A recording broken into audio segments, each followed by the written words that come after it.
Всем доброй ночи, друзья мои. Хочу вначале вам напомнить, что те чистки, которые я даю вам, они очень сильные. И они очень во многом помогают вам справиться с определенными трудностями и проблемами. Например, могут помочь организму обновиться, восстановиться, обойтись без операции, очень часто так бывает, исцелить свою кровь,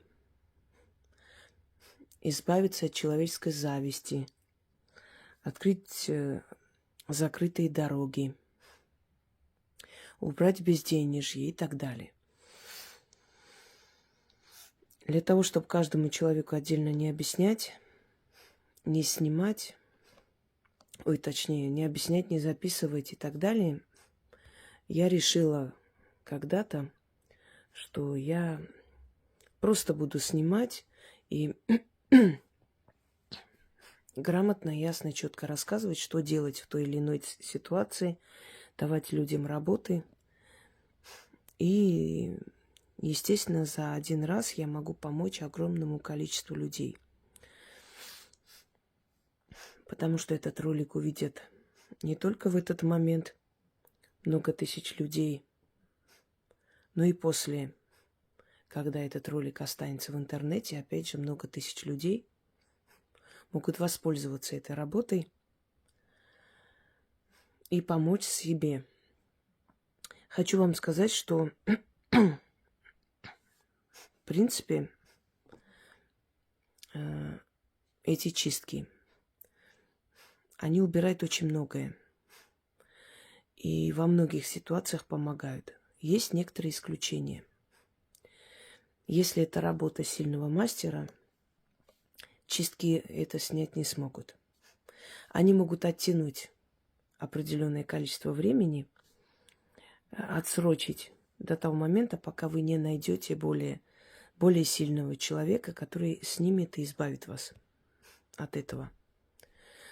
Если это проклятие рода, то, опять же, они могут отчасти смягчить ваше состояние, облегчить, но не более того. Это примерно так, как если бы у вас болел какой-нибудь орган, там голова, рука и так далее. И вам врач говорит, поскольку сейчас ночь, чтобы никуда не ехать, например, там знакомый, да, может посоветовать, или в интернете советует, выпейте там данное лекарство, оно вам поможет уснуть и как бы избавиться от боли до утра. А утром, конечно, обязательно сходите и узнайте, настолько ли сильная проблема. Вот чем разница между чисткой, которую проводит ведьма, и чисткой, которую она дает, если у вас серьезная проблема. То есть профессиональные работы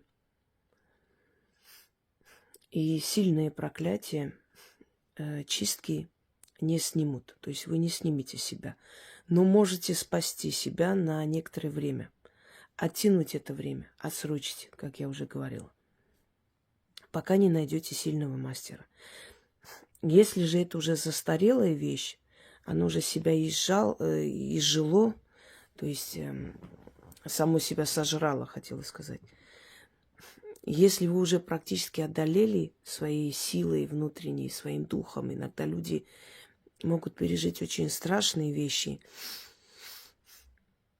И те сущности, которые были отправлены в его жизнь, в его судьбу, не смогли справиться. Не потому, что они слабые, а потому, что слабый мастер отправил. Но в любом случае остаточное явление, это осталось, это нужно убрать окончательно, понимаете? Чтобы оно по новой не возобновилось, чтобы они вновь где-то там, оседая на вашей энергии, вновь не усилились и не начали сжирать вашу жизнь. То такие чистки могут вам помочь окончательно убрать. Это чистка, которую я хочу вам подарить, это больше для обновления женского здоровья, женской сути. Так вот, в основе этой работы лежат знания русских ведьм из более древних губерний, такие как Ярославская губерния. Но это позже стало губерния, конечно, это было Ярославское княжество, Черниговское княжество. Вот в этих древних землях Руси в основном вот похожие работы встречаются. Поскольку я изучала источники и многие исторические источники, сопоставляла и магию, историю, и обряды, традиции. Вот подобные работы, связанные с привязком человека, еще называют мумиё человека, в основном проводились вот в этих старинных регионах России. Оттуда эта традиция пришла. Серебряная вода, ритуалы с зеркалом и так далее. Итак, обращение здесь к полуночнице. Считается, что полуночница – это дочери ночи. И если полуночница хочет отомстить, то она может наслать на всю семью бессонницу, переполохи. Это уже дочери полуночницы, переполохи, страхи, когда человек в таком тревожном состоянии не может найти покой и отдохнуть. Но к полуночнице можно обратиться и попросить о помощи, и попросить убрать и забрать черноту. Почему к таким духам, таким силам обращаются? Для того, чтобы они убрали черноту. Потому что это их пропитание, это та энергия, которая питает их силу. Они усиливаются таким образом. Вот поэтому они с радостью забирают с людей вот эту черноту. Это их еда, так называемая. Во Вселенной каждый дух, каждая сила, она имеет определенную потребность в энергии. Все распределено правильно. А вот подобные сущности, подобные невидимые создания, которых мы называем духи, ну, по сути, если так подумать, что это разумы. Невидимые нам разумы, которые обитают в потустороннем пространстве. Вот эти невидимые разумы, у них разные пропитания, разные потребности, и многие из них, которых мы призываем для чисток, они забирают с нас вот эту черноту и питаются этой энергией. А иные силы возвращают тем, кто наслал, тем самым мучая их, и опять же питаясь их энергией, уже энергией мучения. Теперь свои ногти, волосы нельзя было никому отдавать, ни у кого оставлять. Не просто так происходит, когда человек идет в парикмахерскую. Знаете, есть легкая рука, есть тяжелая рука. Человек с тяжелой энергией встречается иногда. После его стрижки волосы начинают редеть, плохо растут. А есть парикмахеры, после которых волосы начинают оздоравливаться, становятся более пышные и так далее. И чаще всего, если у вас есть привычка волосы свои расчесывать и кидать в мусорку или где-нибудь еще, то наверняка у вас головные боли есть. Одно время и у меня была привычка, пока я себя не приучила к тому, что хотя бы, если мне некогда сжигать их, хотя бы кинуть просто и смыть волосы. Отдайте стихии воды. Воде отдайте хотя бы. Потому что если ваши волосы будут летать, непонятно где, если птицы будут забирать и выть с них гнезда и так далее, то ваши головные боли не пройдут. В волосах сохраняется, волосы это как антенна, связь со Вселенной. Именно поэтому в древние времена волосы стричь было не принято. Нельзя было Ну, и бороды стричь, между прочим, хочу вам сказать. Почему бороды отращивали мужчины? Потому что это их связь с родом. Через волосы человек принимает определенную информацию на самом деле. Это реальность. Это не означает, что мы должны все ходить там волосатые и прочее. Нет. Но, по крайней мере, мы должны очень бережно относиться, потому что волосы отчасти наша защита. И не разбрасываться там и здесь. Еще волосы – это связь с нашей сущностью. Это волосы, то есть это связь с нашим фантомом, с нашими подсознательными там страхами, желаниями и так далее. Волосы – это связь с нашим родом. Почему волосы, если попадут в нехорошие руки, то на них можно навести что угодно. Волосы, ногти. Это не просто, скажем так, материал, который можно срезать и выкинуть. Это материал, который нас связывает с ними. И если это забрать, если с этого сделать вольт или что-то еще, то человек может пострадать. Смотря кто делает, конечно. Но даже самый неопытный кустарщик может что-нибудь да навести. Теперь, многие ногти обрабатывают, значит, делают маникюр, и мало кто дома стрижет ногти. Обычно, значит, отращивают ногти, идут по новой, исправляют. Поэтому ногти собрать немножко будет труднее. Но в любом случае, в заговоре надо это говорить. По крайней мере, соберите волосы. Вы расчесываетесь, снимайте с расчески и собирайте в пакете. Если вы стрижете ногти, если вы не ходите никуда, сами делаете, значит, стригите, соберите туда ногти. Раз в месяц берете котелок. Раньше сжигали дрова, другие там, скажем так, такие материалы для розжига. Сейчас более современный мир. Можете брать спирт.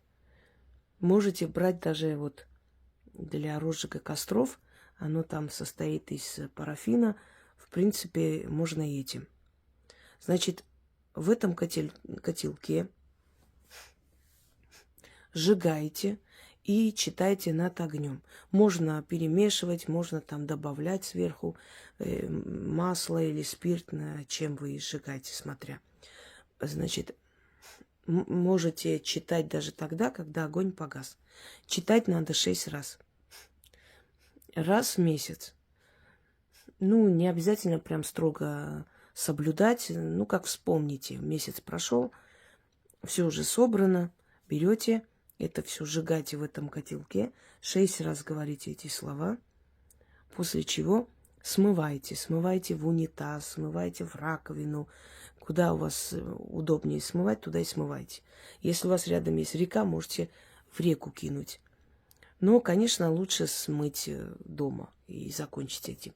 И запомните, нельзя кидать это в стоячую воду, потому что стоячая вода, болотная вода, озерная вода, море, оно символизирует как бы застой. Только река символизирует жизнь, продвижение вперед. Если вы вот сделаете это своей привычкой, по сути, вам придется в год, наверное, 12 раз это проводить. Если вы сделаете это своей привычкой, вы начнете замечать вот через месяц, 2, 3, что вы начинаете молодеть, вам становится легче, у вас лучше становится самочувствие, у вас снимаются отеки ног. Дело в том, что мы живем в социуме. Вокруг нас огромное количество ненависти, злости, зависти. Особенно, если вы на виду, особенно, если вы умный человек, яркая личность и так далее. Это подходит и для женщин, но оно может и обновить и мужскую энергию. Здесь четко, ясно не сказано, что это именно вот женская энергия или мужская. Почему я для женщин рассказываю? Потому что в основном женщины это делают. Женщины больше связаны с миром духов, у них более развито это чутье, понимание. Знаете, не помню, кто из древних колдунов сказал: все смеются над магией до тех пор, пока не испробовали сами. и не увидели это чудо. Вот поэтому у мужчин немножко другая психология. Они начинают верить в это, когда видят, что действительно ваши заговоры принесли в семью деньги, удачу. Они начинают в это верить. Даже сами напоминают, что иди сделай, начитай, может, чего надо купить для фортуны. Еще раз повторюсь, женщина верит и получает. Мужчина получает, только потом верит. Мы по-разному созданы, по-разному живем и по-разному чувствуем. Итак, вам нужно месяц собирать ногти и волосы. Если ногти не собираете, хотя бы волосы. Волосы-то вы точно расчесываете. Если пойдете в парикмахерскую, вам постригут, попросите там что-нибудь постелить и после отдать вам ваши волосы. Не оставляйте там волосы. Пусть даже с чужими волосами, неважно, но забирайте. И сожгите, естественно. Значит, волосы, ногти. Ну, для розжига спирт подходит или еще что-нибудь, что удобно.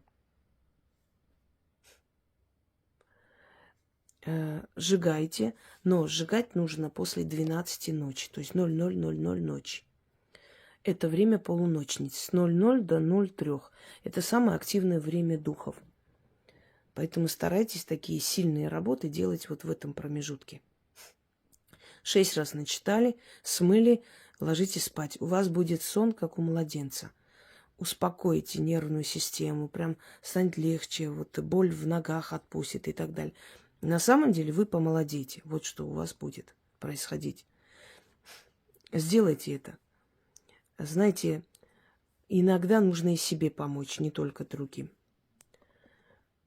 Если вашей дочери больше 12 лет, ей тоже можно это провести. Точно так же собрать свои волосы, ногти, заодно и вы научите ее этому. И это станет привычкой на всю жизнь. Это замечательная привычка. И после чего проведете и обновите свое женское состояние и здоровье. Мужчины могут провести. У мужчин не такие длинные волосы, но ногти-то они стригут. Пусть будет какая-то часть волос, какая-то часть ногтей. И у них организм обновится. Просто я знаю, что это будет делать женщина, поэтому больше нацелена на них. И заговор следующий. Пойду я простоволосая и босоногая. Из дома в ворота, из ворот во чисто поле. Там сидит на троне мать-полуночница. У ее ног костер жертвенный яро пылает. Всю черноту людскую сжигает. Полуночница-матушка, узри меня, услышь меня. В моем деле подсоби мне. Кидаю в костер у ног полуночницы волосы и ногти. Если у вас только волосы, значит только волосы. Только ногти, значит только ногти. Через ногти мои, через мои волосы тело свое очищаю. Всю черноту с себя снимаю. В огне сжигаю порчи и корчи, с глаз и злой посыл. Людская зависть. Навели мне, али сама на себя стянула. Сгори скверно, чернота. Часть дымом уйди, часть в воду пойди. Очищайся, мое тело, моя душа и разум, обновись разом. Ключ, замок, язык. Заклято. Еще раз. Пойду я простоволосая и босоногая. Из дома в ворота, из ворот во чисто поле. Там сидит на троне мать-полуночница. У ее ног костер жертвенный яро пылает. Всю черноту людскую сжигает. Полуночница-матушка, узри меня, услышь меня. В моем деле подсоби мне. Кидаю в костер у ног полуночницы свои волосы и ногти. Через ногти мои, через мои волосы тело свое очищаю. Всю черноту себя снимаю. В огне сжигаю порчи и корчи. С глаз и злой посыл. Людская зависть. Навели мне, али сама на себя стянула. Сгори скверно, чернота. Часть дымом уйди, часть в воду пойди. Очищайся, мое тело, моя душа и разум, обновись разом. Ключ, замок, язык. Заклято. Еще раз прочитаю, вам нужно 6 раз напомню. Пойду я простоволосая и босоногая, из дома в ворота, из ворот во чисто поле. Там сидит на троне мать-полуночница. У ее ног костер жертвенный яро пылает, всю черноту людскую сжигает. Полуночница-матушка, узри меня, услышь меня, в моем деле подсоби мне. Кидаю в костер у ног полуночницы свои волосы и ногти. Через ногти мои и через мои волосы тело мое очищаю. Свою черноту себя снимаю. Всю черноту, извиняюсь, себя снимаю. В огне сжигаю. Порчи и корчи, с глаз и злой посыл. Людская зависть навели мне, али сама на себя стянула. Сгори, скверная чернота. Часть дымом уйди, часть в воду пойди. Очищайся, мое тело, моя душа и разум. Обновись разом. Ключ, замок, язык. Заклято. Здесь откуп не нужен, потому что вы отдаете откупом ту самую черную энергию, которая с вас снимается. Вы отдаете полуночным духам, той самой полуночнице. Но когда у вас обновится, вам станет легче, вам станет хорошо, вы сами откупайтесь, как посчитаете нужным. Вам подскажут. Люди, которые часто пользуются моими работами, рано или поздно начинают получать очень явные и очень открытые подсказки. Желаю вам всем удачи. Пусть эта работа тоже будет в вашей копилке и принесет вам много хорошего в жизни. Всем всего хорошего.